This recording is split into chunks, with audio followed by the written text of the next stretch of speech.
अस्सलाम वालेकुम dear viewers, मैं हूं शराफत अफजल। आज एक नई वीडियो के साथ हाजिर खिदमत हूं। इस वीडियो में बेसिकली हम देखेंगे कि formulation of aggregate demand curve. इसे ऑलरेडी पहले हम प्रोग्राम में पढ़ चुके हैं कि basic concept of goods market क्या होता है, जिससे हमने आईएस कर्व ड्राइव किया है। Basic concept of money market जहां से एलएम कर्व ड्राइव किया, और हम अब एलएम और आईएस के कॉम्बिनेशन से एग्रीगेट डिमांड कर्व बनाएंगे। तो नए अपना लेक्चर स्टार्ट करते हैं। ये बेसिकली इस यूनिट को हमने 4 प्रोग्राम में डिवाइड किया था। Program number 1, 2, 3 and 4। आज हम प्रोग्राम नंबर जो है वो 3 के ऊपर जो है यूनिट नंबर 1 और प्रोग्राम नंबर 3 के ऊपर डिस्कशन कर रहे हैं। और प्रोग्राम नंबर 3 में जो हम टॉपिक पढ़ेंगे, basic concept of fundamental markets, basic concept of saving and investment, formulation of aggregate demand curve, slope and shifting factor of aggregate demand curve। तो ये 4 टॉपिक हैं जिनको हम ब्रीफली डिस्कस करेंगे। देखिए, टाइप्स ऑफ मार्केट की अगर हम बात करें तो हमारे पास 2 तरह की मार्केट होती हैं। One is the good market and second one is money market. Demand side economy की बात कर रहे हैं हम। डिमांड सप्लाई साइड इकोनॉमी में हम लेबर मार्केट को देखते हैं, जो उस पर हम ब्रीफली लेक्चर में दे चुका हूँ और उस पर ब्रीफली बात हो चुकी है। अब गुड्स मार्केट के अंदर देखें तो हम एग्रीगेट डिमांड आउटपुट की बात करते हैं, जिसमें हमने देखा कि y is equal to C plus I plus G, consumption, investment and government expenditure को। एसेट मार्केट के अंदर देखें तो दो, मनी मार्केट और बॉन्ड मार्केट। मनी मार्केट के अंदर मनी की डिमांड भी होती है और मनी की सप्लाई होती है, और बॉन्ड मार्केट के अंदर बॉन्ड की डिमांड और बॉन्ड की सप्लाई होती है।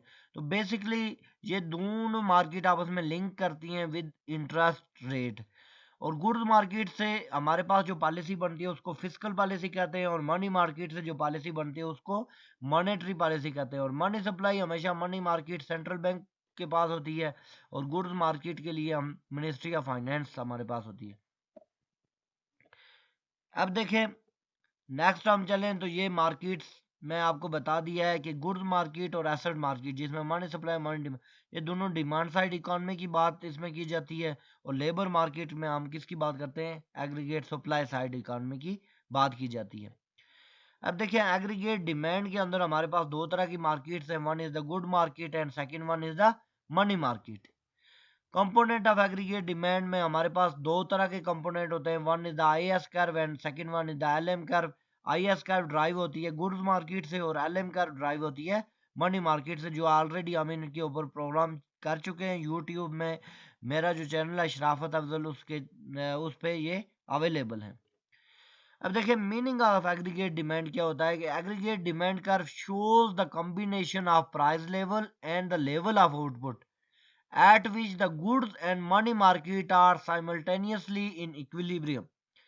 The aggregate demand curve is negative slope. There is negative relationship between price and output. तो गुड्स मार्केट और मनी मार्केट के आपस में इक्विलिब्रियम की वजह से जो हमारे पास कर्व ड्राइव होती है उसको हम एग्रीगेट कर्व डिमांड कर्व कहते हैं, और एग्रीगेट डिमांड कर्व की जो स्लोप होती है वो डाउनवर्ड होती है।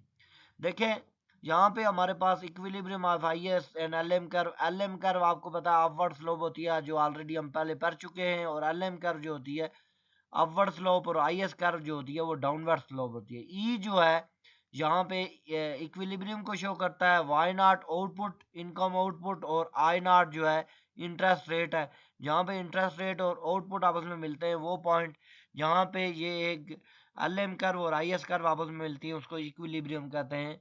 ये हमारे पास इक्विलिब्रियम पॉइंट है। Change in equilibrium, the change equilibrium level of income and interest rate change when either the IS and LM curve shift. या इनकम किसी भी लेवल की चेंज हो तो उससे या आईएस कर्व शिफ्ट होगी या एलएम कर्व होगी। Effect of increase the autonomous spending on equilibrium I and Y shift IS. या कोई ऑटोनोमस स्पेंडिंग हो, जैसा गवर्नमेंट एक्सपेंडिचर है, कंजम्पशन है, तो उसकी वजह से गवर्नमेंट एक्सपेंडिचर है, उसकी वजह से हमारे पास आईएस कर्व शिफ्ट होगी। और जिस तरह इन्वेस्टमेंट है, y is equal to C plus I plus G, इसकी वजह से सारों से आईएस कर्व शिफ्ट होगी। तो ये इसकी शिफ्टिंग फैक्टर है। अब देखिए, equilibrium of IS and LM curve. IS कैसे शिफ्ट हुई है? देखिए आई एस से आई एस प्राइम की तरफ पहले इक्विलिब्रियम था ई पे, जहाँ पे आउटपुट थी हॉरिजॉन्टल एक्सिस पे वाई नॉट और इंटरेस्ट रेट था आई नॉट। अब क्या हुआ कि गवर्नमेंट एक्सपेंडिचर चेंज हुए या इन्वेस्टमेंट चेंज हुई, जिसकी वजह से आई एस कर्व किधर शिफ्ट हो गई, आगे की तरफ। अब इक्विलिब्रियम ई प्राइम पे चला गया और आउटपुट वाई प्राइम पे चली गई, तो न्यू इक्विलिब्रियम आ गया due to shifting of I S curve. और I S curve dear student किसकी वजह से शिफ्टिंग होती है, Y is equal to C plus I plus G, consumption की वजह से, इन्वेस्टमेंट की वजह से, या गवर्नमेंट एक्सपेंडिचर की वजह से। अब हम अगर देखें डेरिवेशन ऑफ एग्रीगेट डिमांड का, the aggregate demand schedule output over the IS and LM curve, holding autonomous spending and nominal money supply constant and allowing the price to vary. Suppose that price increase from P1 to P2. अब देखें IS derivation of aggregate demand curve, aggregate demand curve shift किस वजह से होती है। देखें real money balance जो होता है वो M ओवर P होता है, decrease from M over P1 to M over P2। जब देखें अगर ऊपर हमारे पास नॉमिनल मनी 100 रुपीज है ना, तो उस वक्त हमारी इन्फ्लेशन रेट जिसको प्राइस कहते हैं वो 10 है, तो 10 100 डिवाइडेड बाय 10 आंसर 10 आएगा। लेकिन अगर नॉमिनल इन्फ्लेशन बैठ के 20 हो जाए तो ऊपर इनकम 100 या 100 डिवाइडेड बाय 25 आंसर आएगा। तो उसकी वजह से क्या होगा कि जब पहले रियल मनी हमारे पास 10 थी या 5 हो गई, तो एल एम कर्व जो है डिक्रीज करेगी from LM1 to LM2, backward shift होगी। So interest rate increase from I1 to I2 and decrease the output from Y1 to Y2। अब देखते हैं डायग्राम की तरफ। देखें इनिशियली जो इक्विलिब्रियम था हमारे पास वो था इस डायग्राम के ऊपर E1, जहाँ पे LM1 थी और IS1 थी। अब हुआ क्या कि जब रियल मनी वैसे M over P, price increase हुई, इन्फ्लेशन इंक्रीज हुई, तो रियल मनी बैलेंस जो है डिक्रीज हुआ 100 ओवर P। P अगर 10 था तो वो हमारे पास 10 आंसर आ रहा था, और अगर 100 ओवर P20 हो गया, प्राइस बढ़ के कितनी हो गई 20 हो गई, तो उसकी वजह से 5 आंसर आ रहा है। तो LM कर बैकवर्ड शिफ्ट हुई है from position E1 to E2, वो जो ऊपर वाले ग्राफ में। पहले इनकम Y1 थी और इंटरेस्ट रेट I1 था, अब इनकम Y2 हो गई और इंटरेस्ट रेट I2 हो गया। इसके बढ़ने की वजह से देखें नीचे वाले ग्राफ में देखें हॉरिजॉन्टल साइड पे इनकम है और वर्टिकल साइड पे प्राइस है। पहले प्राइस P1 थी जिसको हमने डिनोट किया था 10, अब प्राइस P2 हुई 20। तो जब इन दोनों पॉइंट को आपस में E1 और E2 को मिलाएंगे तो ये जो कर्व ड्राइव हुई है, ये हमारे पास इसको कहते हैं एग्रीगेट डिमांड कर्व। इसको क्या कहते हैं, एग्रीगेट डिमांड कर्व। और remember dear student, aggregate demand curve basically goods market, IS curve और मनी मार्केट LM के कॉम्बिनेशन से ड्राइव होती है, और ये हमारे पास एग्रीगेट डिमांड कर्व ड्राइव हुई। फिर एक दफा रिकॉल करता चलूं, ये देखें इनिशियली इक्विलिब्रियम ए जो ग्राफ है उसमें E1 था, जहाँ पे इनकम Y1 थी और इंटरेस्ट रेट I1 था। जब क्या हुआ M ओवर P, पहले मनी अगर नॉमिनल मनी बैलेंस 100 था फॉर एग्जांपल और प्राइस P1 जो थी 10 थी, तो आंसर आ रहा था 10। उस वक्त LM कर्व 10 की पोजीशन पे था। अब प्राइस बढ़ के 10 से कितनी हो गई 20 हो गई, तो रियल मनी बैलेंस वही अब नॉमिनल मनी बैलेंस 100 है और रियल प्राइस 20 हो गई, तो इसका मतलब ये आंसर 5 आएगा। तो LM कर्व हमारी बैकवर्ड शिफ्ट हो गई। ये देखें E1 से 2 E2 इक्विलिब्रियम, जहाँ पे I2 इंटरेस्ट रेट है और Y2 आउटपुट है। तो पहले ही हमने जो पहला इक्विलिब्रियम था उसको और दूसरे को मिलाया प्राइस P1 और P2 पे, तो वहां पे हमारे पास जो डिमांड कर्व ड्राइव हुई है उसको हम कहते हैं एग्रीगेट डिमांड कर्व।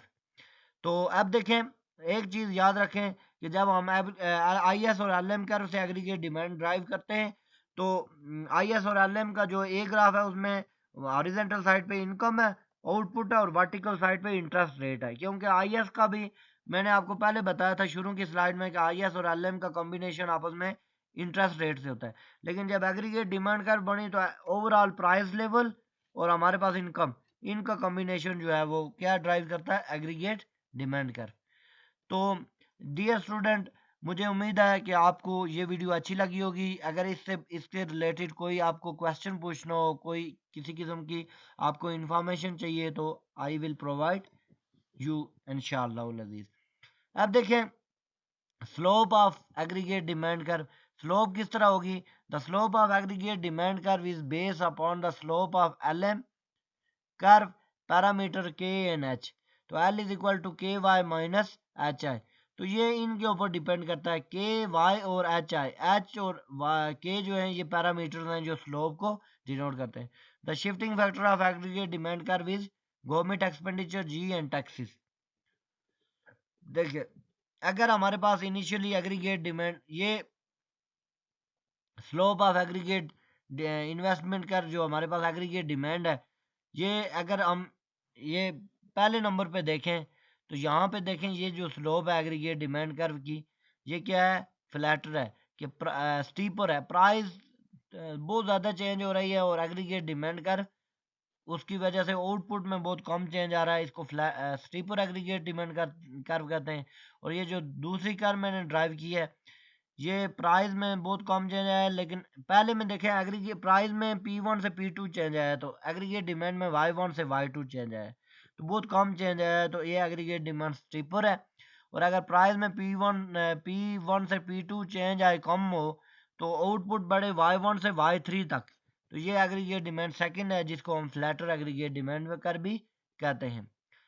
अब देखें अगर स्लोप देखें एग्रीगेट डिमांड कर्व की, तो स्लोप में हमारे पास ये सेकंड जो है, देखें जो हॉरिजॉन्टल लाइन है, ये एग्रीगेट डिमांड कर्व की जो स्लोप है वो इनफाइनाइट स्लोप है, जो एक्स एक्सिस के साथ मूव कर रही है, y1 y2 और y3 के साथ।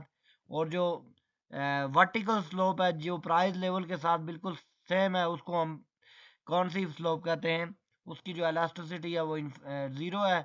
और एग्रीगेट डिमांड जो हॉरिजॉन्टल साइड पे उसकी एलास्टिसिटी ऑफ डिमांड जो है वो इनफाइनाइट है। तो ये उसकी स्लोप आ गई एग्रीगेट डिमांड कर्व की। अब देखें शिफ्टिंग फैक्टर में देखें तो एग्रीगेट डिमांड कर्व शिफ्ट किस वजह से होती है, सी आई और जी, गवर्नमेंट एक्सपेंडिचर की वजह से, कंजम्पशन की वजह से, या इन्वेस्टमेंट की वजह से। तो यहाँ पे गवर्नमेंट एक्सपेंडिचर चेंज होंगे जो आई एस कर्व को शिफ्ट करेंगे, और आई एस की वजह से एग्रीगेट डिमांड कर्व हमारी क्या हो गई, शिफ्ट हो गई।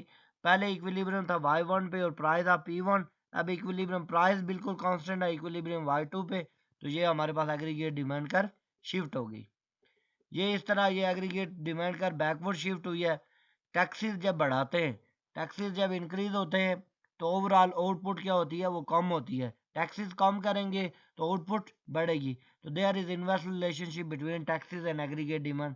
टैक्स बढ़े तो जिसकी वजह से इन्वेस्टमेंट कम हुई, इन्वेस्टमेंट कम हुई तो एग्रीगेट डिमांड कर y2 से y1 की तरफ बैकवर्ड शिफ्ट हुई, और आउटपुट भी कम हो गई y2 से y1 की तरफ। तो ये these are the shifting factor aggregate demand। Thank you so much for listening my video. I hope कि ये वीडियो आपको बहुत अच्छी लगी होगी। अगर इससे मुताल्लिक कोई कमेंट है तो आप मुझे कमेंट कर सकते हैं। Please watch my video, like my video and subscribe my video. Thank you.